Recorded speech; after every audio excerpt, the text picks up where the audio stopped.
So this video is going to be about making video lectures more interesting. I'm not going to say the word better because I think that's a pedagogical question rather than a technical one. So this is going to be about more interesting tricks that you can do just to make it a bit more fun to watch and a bit more fun to make. So let's make one quick change to this one right now. Right, so that's a little better. So I'm going to cover what's changed from that previous layout, which we've probably all seen plenty of, to this one, which is a little bit different. So the first thing, I've changed my position and the lighting. I think most people usually understand this one and we get that far, but we may as well recap it at the beginning anyway because it's just fundamental. Previously I had a window in the back, lighting and really wiping out the camera a lot and making my face quite dark.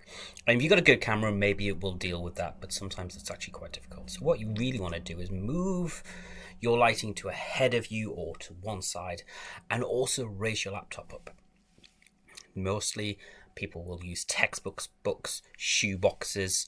In my case, I work on an ironing board sometimes with a music stand, or you can get an external webcam and raise it up.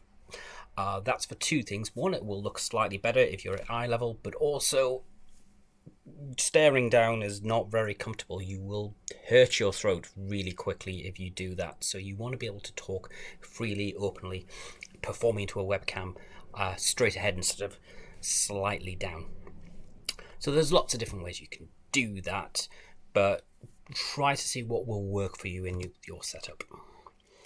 Now the next thing I'm going to cover is annotation, and this, if you've got the equipment for it, is really good if you are lecturing on PowerPoint. So here we are, we're at annotation. So why would we want to do this? Well, we're going to have to highlight key themes and do it with some kind of motion. You don't want just static PowerPoints just playing while you talk over them. Even if you are performing and doing some gesturing on camera at some point, you might want to highlight things. You can also do some calculations or sketches very easily. You can do maybe some graphs, maybe some sums, something like that will just help demonstrate things. And you can also slow down your pace. I think one big complaint about lecturing in general, and especially the death by PowerPoint style, is that if you have things up on a board, you flash through them very quickly. If you get to write them down, you can slow yourself down. It gives people time to take it and notes. So how do you want to do that? Well, you can use a Surface computer or a tablet PC of some description. I'm working with a Surface, which is nice. I can take this pen out, but I'm also using the web camera, so reaching forward to the screen is a bit awkward. So you can also use one of these. This is a graphics tablet. So this is actually getting quite old now. It's a Wacom or Wacom Bamboo, and they're fairly good things to have. An entry-level one from Wacom will be about the £50, $70 to $80, is that? I don't know, that kind of range. You can get cheaper ones. They'll go down as cheap as £20, but the word of caution I would say there is that sometimes the cheapest ones are cheap for a reason. The drivers can be very badly maintained. The build quality can be quite poor. This one is knocking 7 years old. It has been thrown around and it is still working in perfect working order. Another advantage of Wacom is they have the patent on battery-free styluses, so you do not need to fill these things with batteries. This has just worked for 7 years with no battery change. It just scribbles. You do need to get a bit used to how to deal with these without there being a screen. Surely if you're using this pen and the screen, you can see where it's going. But your eyes and hand-eye coordination really adjust really quickly to these things. So definitely a good investment. Get a good one if you plan on using it for a long time. Or you can use a visualizer. We will get onto visualizers a little bit later. So now we're going to do how this is all set up. I use OBS. There is not Can't get rid of background noises apparently. There is not one setup that you can use. OBS is really flexible. It's free. You can get it from obsproject.com. And I will show you when we get around to the visualizer setup, the next movement along, how that all works. So this is what this one is currently doing behind the scenes. I have PowerPoint feeding in here. I have a web camera here. And that webcam is actually piped in through OBS rather than the built-in PowerPoint version. If you use PowerPoint to record it, your webcam, that's available latest version, great. OBS is really flexible, can even stream live as well.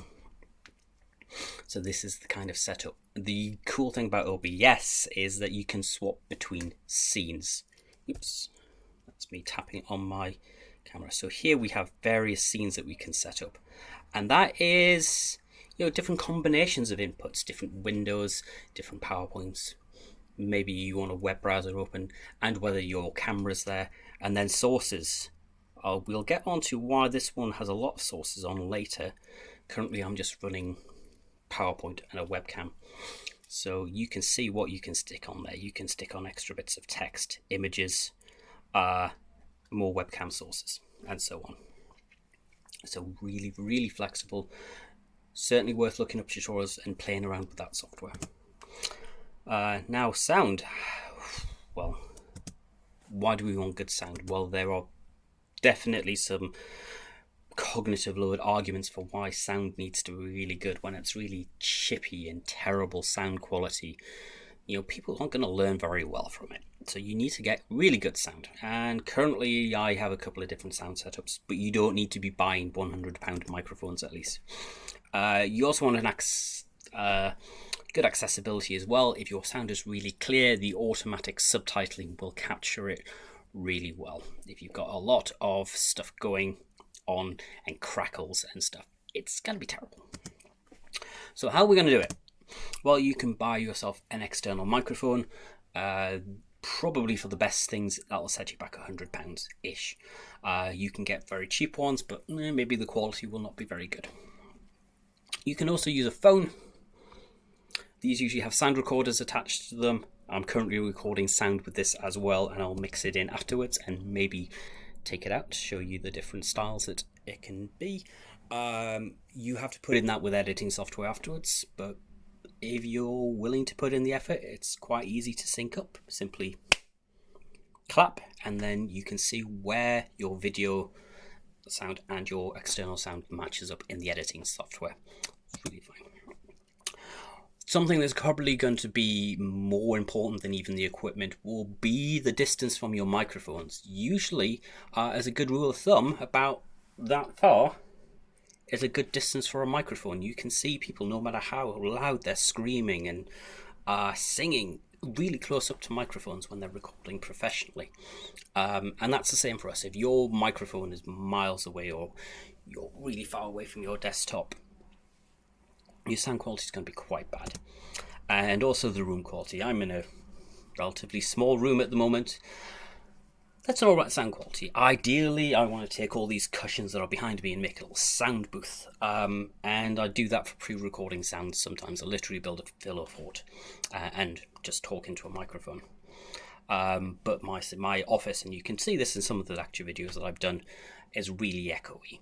So your room quality and distance from the microphone is going to be the number one ways of getting sound quality without spending all the money. You do not need, well, you can get it if you want, but £100 worth of Blue Yeti might do you if you want to go up, but might not necessarily be £100 worth of improvement in quality if you can just get a better room and get a bit closer to your microphones.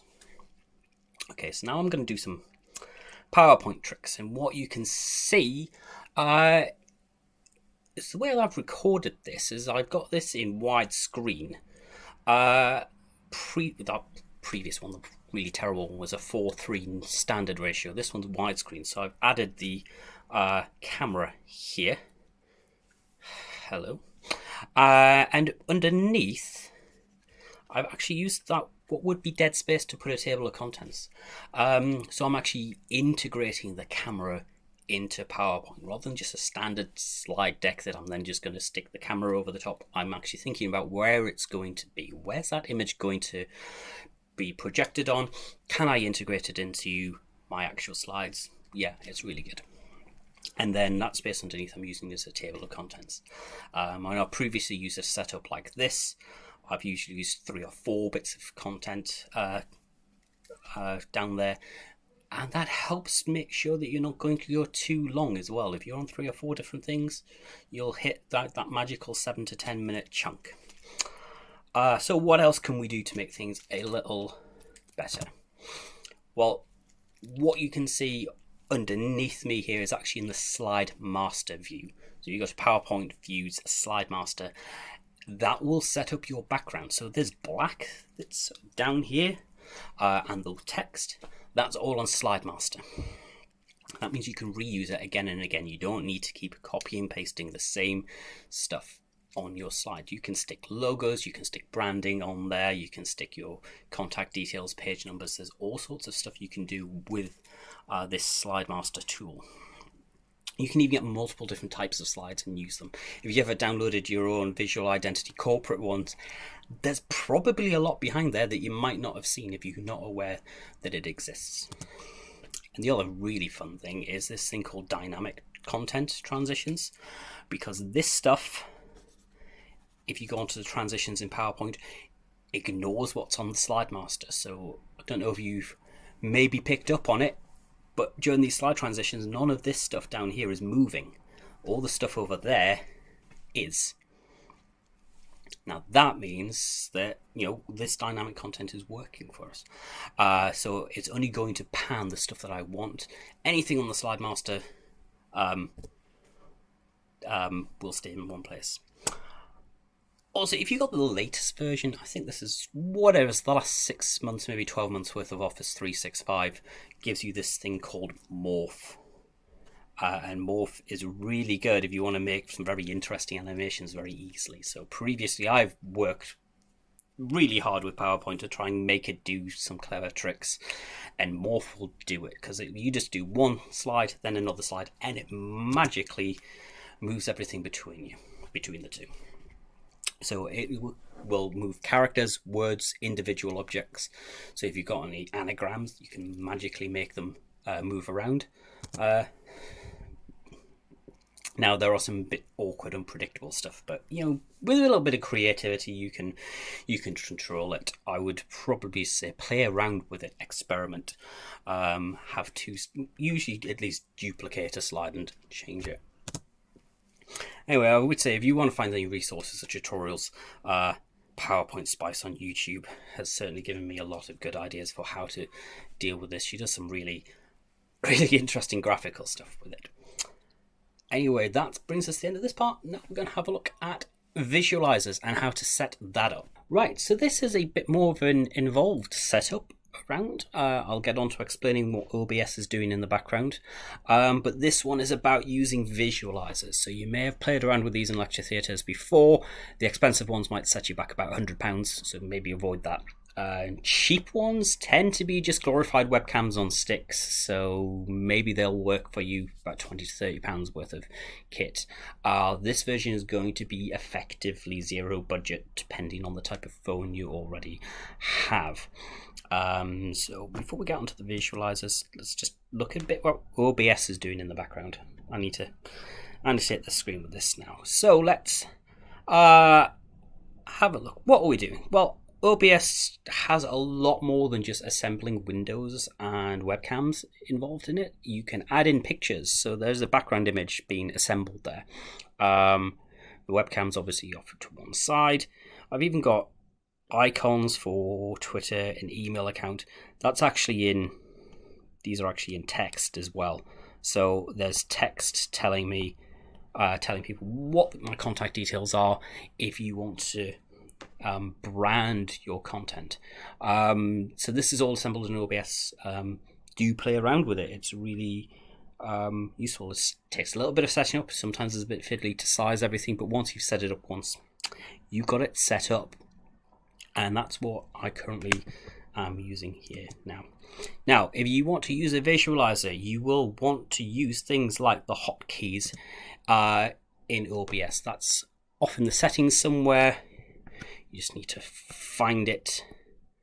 And what I've got is number 2 bound to this view here, and number 1 bound to this visualizer in the corner.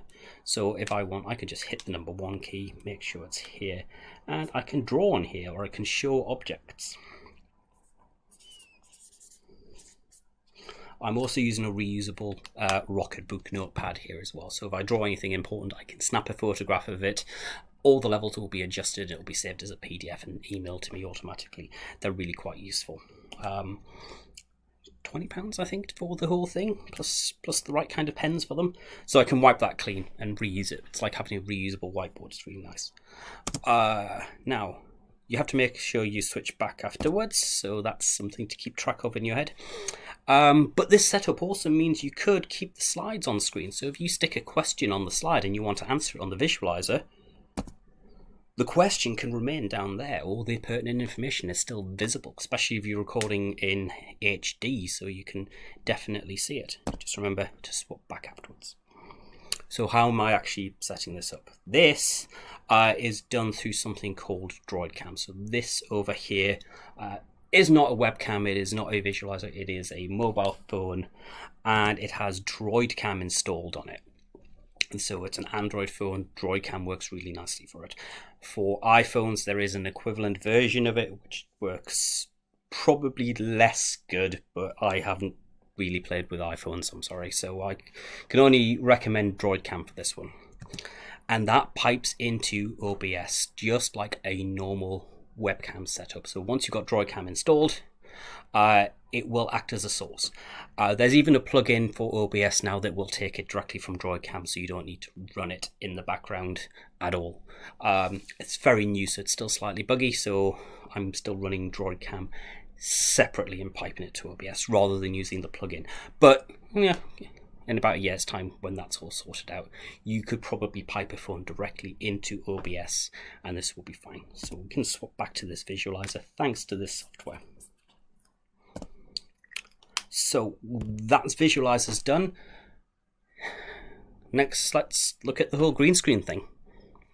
So this second part is going to be kind of the advanced stuff, probably the stuff you'd be really interested in because it's a bit more unusual. The first half of this was all about how you might video lecture with a more of a workhorse setup that you can just deal with. This is a little bit more involved. It requires a bit of editing and capturing things together. So we're going to talk green screening, and then we're going on to scripting using an Autocue. Really kind of advanced stuff. So let's take you through what's actually being done here. Let's show how this is being set up. Well, the first thing is the solution that I'm doing for dealing with PowerPoint is that I'm running it through a Surface computer. This means I can actually annotate stuff as well. So, previously we talked about annotations. I can draw directly onto this. So all the recording is actually happening here. This is Open Broadcaster running PowerPoint. Nothing fancy, just PowerPoint. And that's really helpful because one of the criticisms of this for lecturing, the so-called weatherman setup, is that you can only vaguely gesture to things. You can't quite highlight things and pick things out. I'm actually just staring at a green screen here and guessing where things will be. If you've got this and a pen, you can draw. You can annotate your slides and you can see what's happening. I can't see myself on here because I'm not compositioning it in real time. Maybe there's software for that. I'll look it up one day. Until then, this is just assembled afterwards. So let's see what else. We've got the camera ahead of me, and that is a phone camera. It's recording in either 1080p or 720p HD, whichever it is. And it's actually literally set up on a tripod. Well, not a tripod, in fact, it's a clamp stand stolen from a chemistry lab. So if you have access to those, that's really great for mounting cameras. You can get them quite high up. Otherwise, you may need to look into a tripod, a shelf, anything that can raise it up quite high, because you need to get it up to eye level to do this. Although you could also set it up on your desk and set this up behind you on a chair. That's also good. I've seen some really good stuff where people are just sat in the corner down here looking up at their slides rather than just presenting the weather. Now the actual green screen itself, if you want one of these are available at pretty much every price point you can think about. The cheapest option is just to buy green material. You can grab that no problem. It's dead cheap, maybe about £10 for enough. Downside to it is that you would have to find a way of mounting it and mounting it smoothly. So if you buy it, it'll probably be folded, creased. It'll take quite a bit of ironing to get out. Then you've got to hang it somewhere. Okay. Now, at the other end of the scale, you've got proper roller shutter green screens that you can pull down. You have to mount these up against the wall, probably upwards of 3 figures if you want to buy one of those. It's a lot of dedication. You probably need to install it in your spare room permanently. The middle ground that I'm using is this collapsible version. It's very similar to a beach tent. It just spins around to collapse in, and then you can spring it open again and awkwardly hang it up against a wardrobe or something else. There's quite a few flexible points on this to attach it to things, and that works nicely. One thing I would probably say is that cameras aren't as sensitive as your eyes. So to my eyes, this looks pretty green and quite bright. To a camera, especially a phone camera, which is going through an aperture that's really tiny, well, it looks pretty dark. So what I'm doing is I've got 2 bedside table lamps here, just brightening it up a bit. And that's probably enough. It casts a couple of shadows, but the software can key that out afterwards, which is fine. If you want to light these professionally, you probably want some LED panel lamps, but they're like 80 to 100 quid each, and you'll want 2 of them and then to light yourself. So, okay, maybe the cheap options are, good enough. I mean, the audio is coming through here. We're talking good enough for as little budget as possible here.